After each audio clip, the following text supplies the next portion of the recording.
Hola mis queridos amigos, nuevamente con ustedes, su doctor Tigre, el que ronca en esta negra noche neoliberal latinoamericana, sudamericana y ecuatoriana. Un consejero de internautas que dice saber más, por viejo que por diablo. Hoy hablaremos acerca de lo que está pasando en Ecuador como consecuencia del coronavirus. Hablaremos sobre el efecto político de la peste.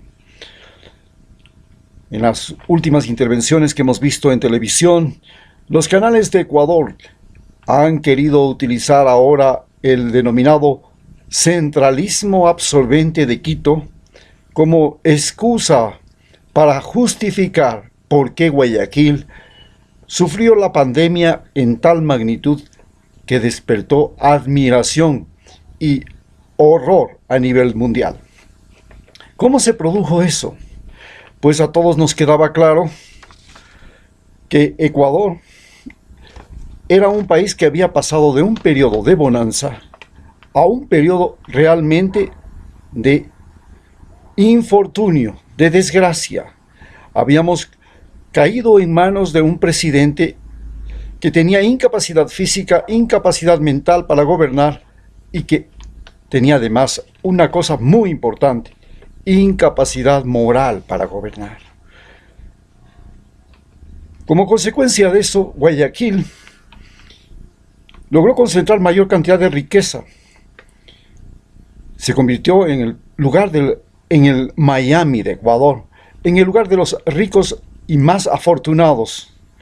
Recordemos, basta que el alcalde de Guayaquil, después de 19 años de gobierno, llegó a tener una fortuna de 750 millones de dólares. Ya no dice que es rico, dice simplemente que es acomodado ante CNN. Pero para poder tener 750 millones de dólares en apenas 19 años de gobierno, tenía que haber acumulado un promedio de 3 millones de dólares por mes. Es decir, 3 veces más. Perdón, estoy hablando 30 veces más que el presidente de los Estados Unidos. 30 veces más que el presidente de los Estados Unidos. Por supuesto, Donald Trump es diferente porque él no necesita ni cobrar salarios. Y lo que gana lo ha destinado a una fundación para financiar unas becas y cositas así. Porque su fortuna le es suficiente. Sin embargo, en este momento la gran discusión es que Guayaquil quiere volver a ser nuevamente Guayaquil independiente. Este gran problema del Guayaquil independiente comenzó ya en el mismo momento de la independencia. Realmente Guayaquil, la mayor parte de su historia no perteneció al virreinato de Nueva Granada como Quito, sino que perteneció al virreinato de Lima. Y cuando vino la separación, la independencia de América, fue un botín en disputa entre San Martín, que defendía los intereses de Lima, y Simón Bolívar, que defendía los intereses de Colombia, de Bogotá. Por supuesto, todos sabemos que Simón Bolívar logró que Guayaquil pasara a ser parte de lo que se llamaba el Departamento del Sur de la Gran Colombia. Todavía no se denominaba Ecuador. Y cuando llegó la independencia, pasamos por el mismo dilema. Guayaquil procuró ser independiente a través de dos mecanismos. El primero fue que nombraron como primer alcalde de la ciudad a José Joaquín de Olmedo, un poeta guayaquileño, intelectual, que estaba a favor de un Guayaquil independiente. Luego, en tanto que en Quito, Juan José Flores, casado con la famosa condesa de Gijón, un ex general de Simón Bolívar, subordinado a Antonio José de Sucre y además quien estuvo en el asesinato, en la trama del asesinato de Antonio José de Sucre, el mariscal de Ayacucho que nos dio la independencia. Juan José Flores lo impidió y logró consolidar a Ecuador como una unidad geopolítica a través de una acta de independencia de la Gran Colombia, creando la República del Ecuador en 1830 y declarándose el primer presidente de todo el Ecuador. A los pocos meses, a los pocos años, nuevamente Guayaquil, como decíamos, una crisis económica, se quiso declarar independiente con Vicente Rocafuerte.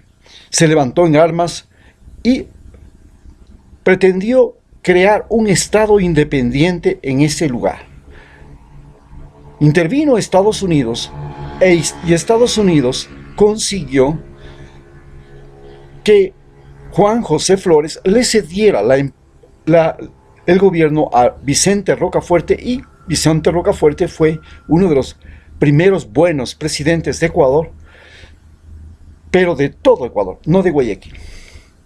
Este problema no se repitió solamente en ese momento, el mismo momento del origen.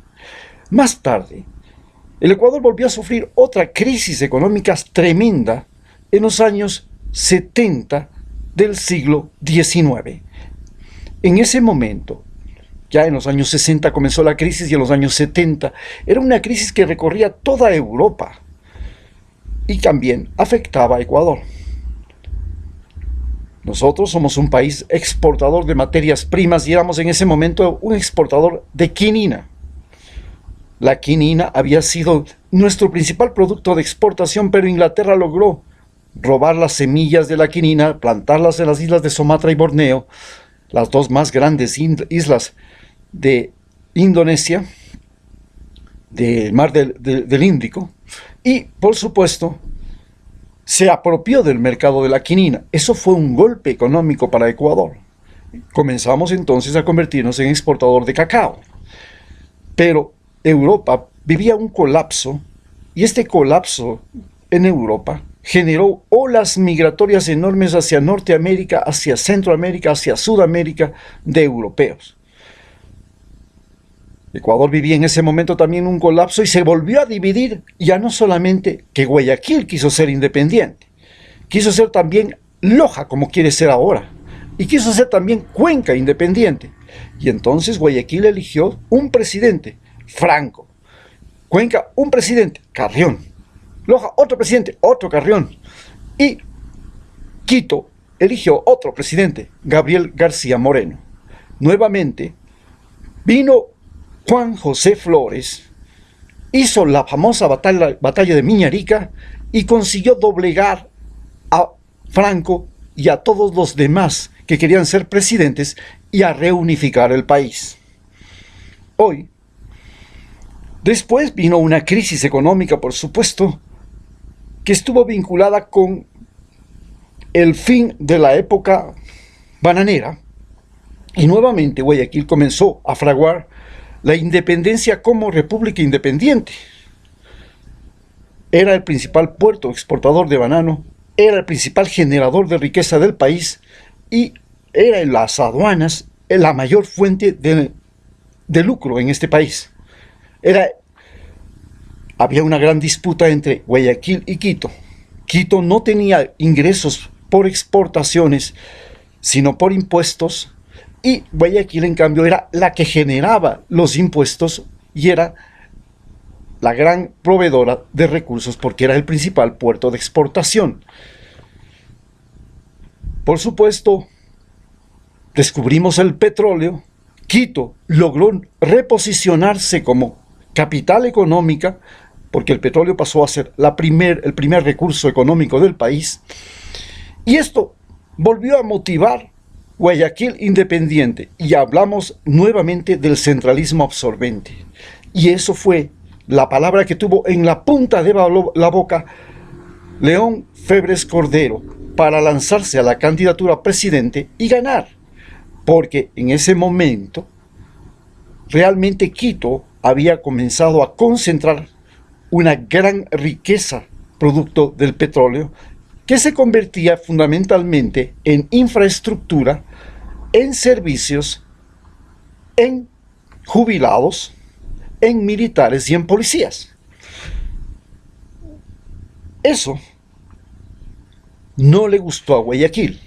Llegó a poner un presidente, León Febres Cordero, que una vez en el poder no quiso gobernar o separar a Guayaquil, sino que nuevamente pretendió que todo el país trabajara para salvar a Guayaquil de las críticas situaciones que se habían generado.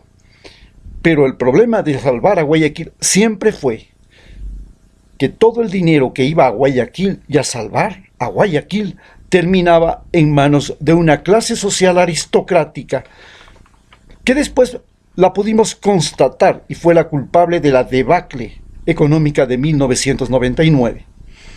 Los banqueros de Guayaquil se apropiaron del poder no solamente en ese momento, sino después de la revolución de Alfaro.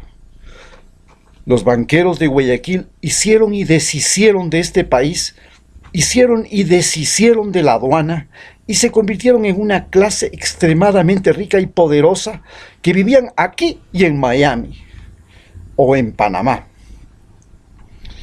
Esta gran separación entre pobres y ricos en Guayaquil ha convertido a Guayaquil en el lugar más pobre del país.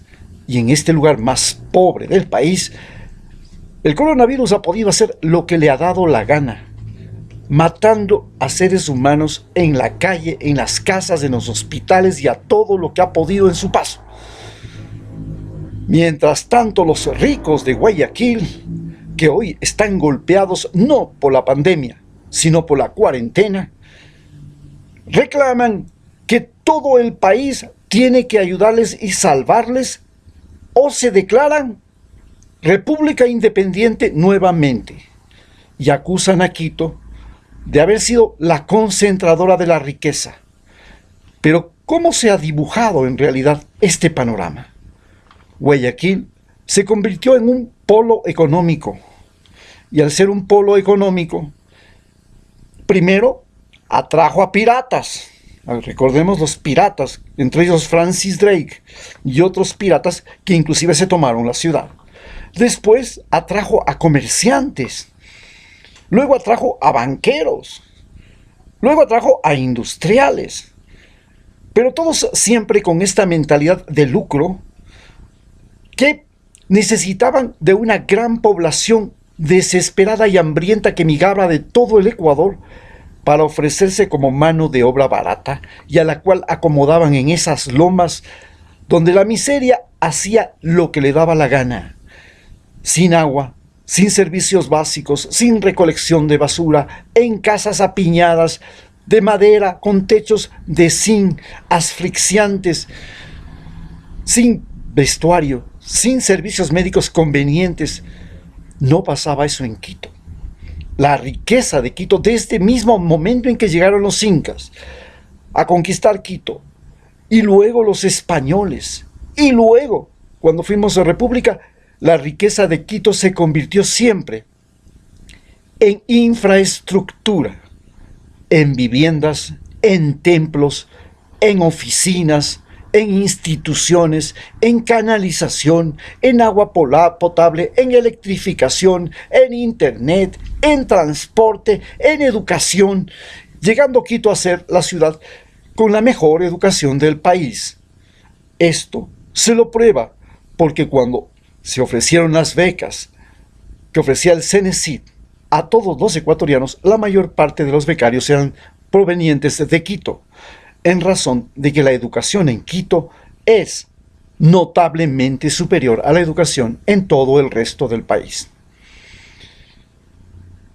Además, Quito concentra la mayor cantidad de automóviles, la mayor cantidad de edificios, la mayor cantidad de jubilados, la mayor cantidad de empleados públicos, la mayor cantidad de militares, la mayor cantidad de policías. Todos ellos tienen sueldos estables, ingresos regulares, la mayor cantidad de profesionales. Entonces, Quito se ha ido convirtiendo en la ciudad más rica del país y ahora, además, es la más grande del país, ya superó a Guayaquil.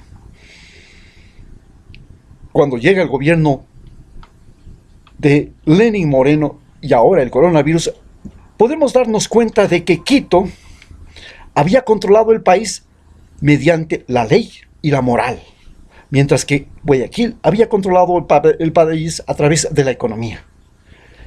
Y también, en dos oportunidades, la Amazonía había logrado llegar a la presidencia del Ecuador y había logrado llegar a la presidencia del Ecuador con la traición. Gutiérrez y Lenín Moreno, dos de los presidentes amazónicos, los dos fueron traicioneros. El uno traicionó al presidente de Venezuela en entonces, que le financió su campaña, Hugo Chávez, y el otro traicionó a la persona que también le financió y le colocó en el poder, Rafael Correa. Quito maneja la moral, maneja las leyes, y es por eso que ahora que tiene la sartén por el mango y el gobierno pretende evitar que regrese Correa, acusándolo fundamentalmente de ser deshonesto, corrupto, porque aquí la Santa Inquisición, la Iglesia Católica, la moral y las leyes han sido el Padre Nuestro de todos los días, a diferencia de Guayaquil, donde el dinero lo vale todo, lo es todo, lo significa todo. Hoy que el gobierno está en Quito, la persecución a Rafael Correa se traduce en eso, en querer satanizarlo, acusándolo de deshonesto, de corrupto, de inmoral, de ilegal, porque Quito ha controlado el país a través de la Iglesia Católica, a través de la moral y a través de las leyes.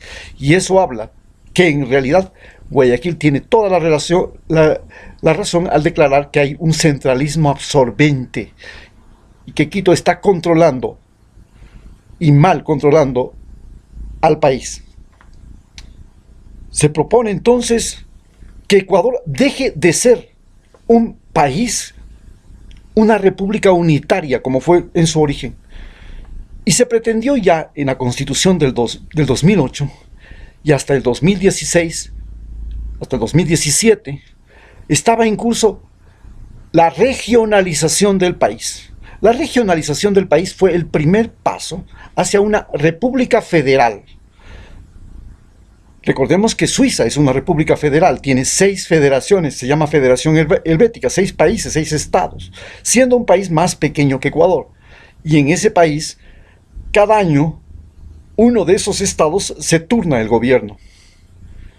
Posiblemente ese sea el mejor camino, y el camino comienza por dividir a Guayaquil en 2 ciudades.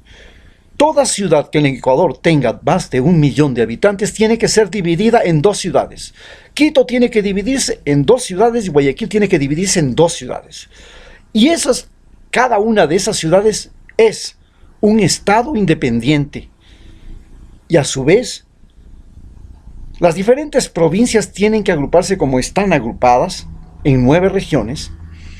Y cada una de esas 9 regiones tiene que tener un máximo de 1 millón de habitantes, de tal manera que a todos les toque por igual el presupuesto nacional, las oportunidades y las posibilidades. Pero además, una parte del territorio tiene que ser destinado a la protección ambiental y natural, porque es un país mega diverso y esa es nuestra mayor riqueza, y culturalmente diverso. Y otra parte, una mínima parte, debe ser destinada al funcionamiento del Estado. Vale señalar como detalle importante que Costa Rica ha sido el país que mejor se ha defendido del coronavirus, y es porque en ese país no hay ejército. Y el ejército, que pretende ser el mecanismo de unidad nacional, es una pesada carga en el Ecuador, que está para engordarlo en tiempo de guerra, para defenderlo, para engordarlo en tiempo de paz, para defenderlo en tiempo de guerra y para someterse a él en tiempo de dificultades. Muchas gracias.